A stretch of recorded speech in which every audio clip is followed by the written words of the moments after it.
नौशाद सिद्दीकी भाईजान।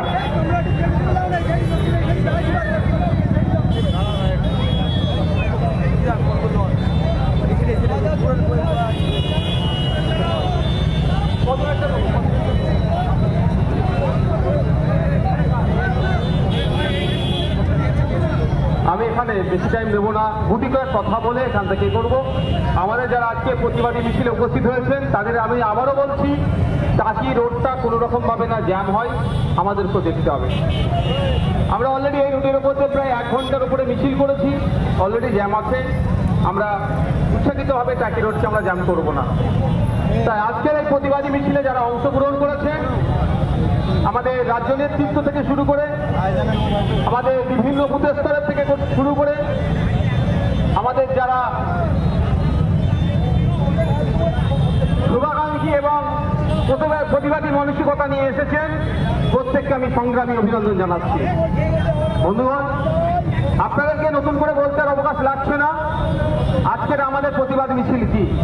আরজিকর কাণ্ডে এতদিন অতিবাহিত হয়ে যাবার পরেও আমরা আমাদের তিলোত্তমা বোনকে যারা নৃশংসভাবে ধর্ষণ করে খুন করলো, আসল কালপিট কারা এখন আমরা দেখতে পাচ্ছি না।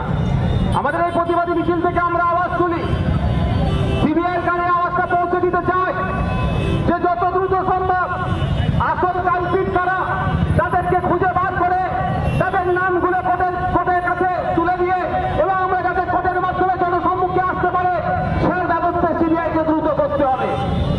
বন্ধুগণ, আমি ইতিপূর্বে বলেছিলাম যে শুধুমাত্র তিলোত্তমাকে ধর্ষণ খুন এর পিছনে অনেক বড় রহস্য আছে।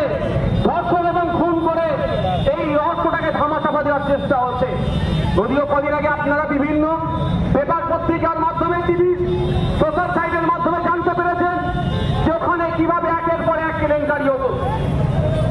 ভাবতে অবাক লাগছে যে মৃত দেহগুলোর সাথে এরা নোংরামি করে অশ্লীলতা করে ভিডিও বানিয়ে তারা মার খেতে বিক্রি করত।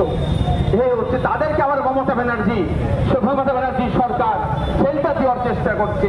যে সন্দীপ ঘোষ সকালে চাকরি ছাড়লে সন্ধ্যায় চাকরির ব্যবস্থা করে দেওয়া হচ্ছে, সেই সন্দীপ ঘোষ এই সমস্ত মৃতদেহকে অবৈধভাবে বিক্রি করে দিত।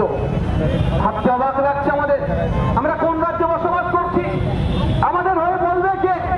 যারাই বলছে তাদেরকে বিভিন্নভাবে ডিস্টার্ব করার চেষ্টা হচ্ছে। বন্ধুগণ, আজকে আমরা আরজিকর কাণ্ডের প্রতিবাদ মিছিলে আমরা উপস্থিত হয়েছি। সাথে সাথে হরিয়ানা, উড়িষ্যা, কেরালা, কর্ণাটক, মহারাষ্ট্র বিভিন্ন রাজ্যে বাঙালি শ্রমিকদের উপরে অত্যাচার নেমে আসছে। কোন জায়গায় পিটিয়ে মারিয়ে দেওয়া হচ্ছে, কোন জায়গায় তাদেরকে হ্যারাসমেন্ট করা হচ্ছে, তাদেরকে ব্যবসা বাণিজ্য করতে দেওয়া হচ্ছে না। এই সমস্ত বিষয় নিয়ে আজকে আমাদের এই প্রতিবাদ মিছিল।